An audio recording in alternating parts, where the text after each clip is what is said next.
everybody. I'm Michael Dana. And I'm Kristen Oakes. Thank you for joining us for This Week in Louisiana Agriculture, the only TV show bringing Louisiana farmers and consumers together every week.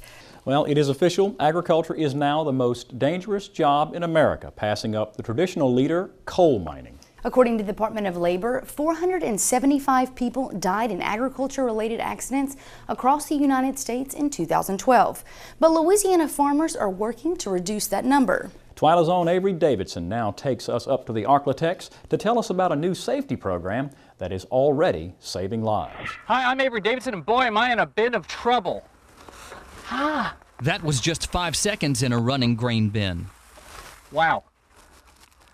Okay.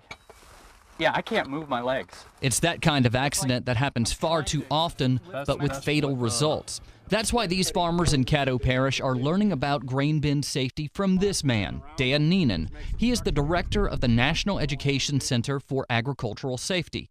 They can go from walking on top of the grain to being trapped in the grain within 5 seconds. To demonstrate that, Neenan doesn't use me as an example. He calls upon Louisiana Farm Bureau field man Kerry Martin. All right. It takes Neenan and Louisiana Farm Bureau Safety Director Wendell Miley 15 minutes to get him out. You'd think that stuff being loose, you could have a little wiggle room. It's like being in concrete. They're just starting that process with me. Part of what they're trying to do with this tube is build sort of a dam between me and the grain so that I can begin scooping some of this out of here and then be able to pull myself out. The problem is, I'm in pretty deep, and this could take a little while. Average grain bin rescues take 3.5 hours, and that's a long time. What do you do if they're completely submerged? Caddo Parish farmer Stephen Logan has several grain bins on his farm. He learned from this demonstration that having something to cover your mouth and nose can prevent suffocation. It's something that I think we'll remember a lot longer. Just the fact of seeing the individual getting pulled down into the grain is something that hopefully we'll think about, you know, when we get ready to unlock that door and go into the bin is, you know, slow down and just think about what could happen. Going into a bin is a two-person operation. One to go in and one to be ready to call for help. Not go in to help, but get trained emergency professionals. 50% of the people who die in America in a confined space are would-be rescuers. So we need to make sure that they understand what happened to the victim. Now back to this victim. After 15 minutes of scooping, On my left, it's breaking. I'm getting out on my right. Let's see. finally, freedom. I could only imagine if I had been trapped down there for 2 hours, 3 hours, because just that little bit of time that I was trying to push was taking a bit of strength out of me. I mean, it really, well, Dan, thank you for rescuing me. Wendell, thanks for helping rescue me.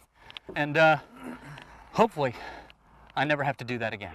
Yeah, and that grain bin simulator was pretty darn cool. Now, if you think your local fire department could use one of those grain rescue tubes, they're a bit expensive. They cost about $3,000. But the folks over at the National Educational Center for Agriculture Safety are giving one away, along with the training to use it. Click over to our website, twilatv.org. You'll find a link under this story so you can download the form with instructions to enter your department.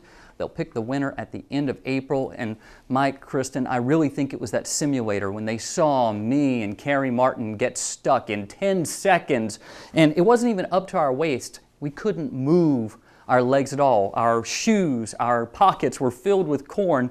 It was just no getting out no matter how much we grabbed. I mean, that really sunk in. And I think a lot of times farmers and maybe folks who don't quite understand these types of stories, that flowing corn is not like sands through the hourglass. You can be consumed within a matter of seconds. And I think the fact that that safety organization is willing to give away that safety rescue tube says a lot about their commitment to safety. And as Avery said, if you are a fire department, local fire department, and you want a shot at that tube, go to our website, register for it, because having the training is going to save some lives. Avery Davidson, great story.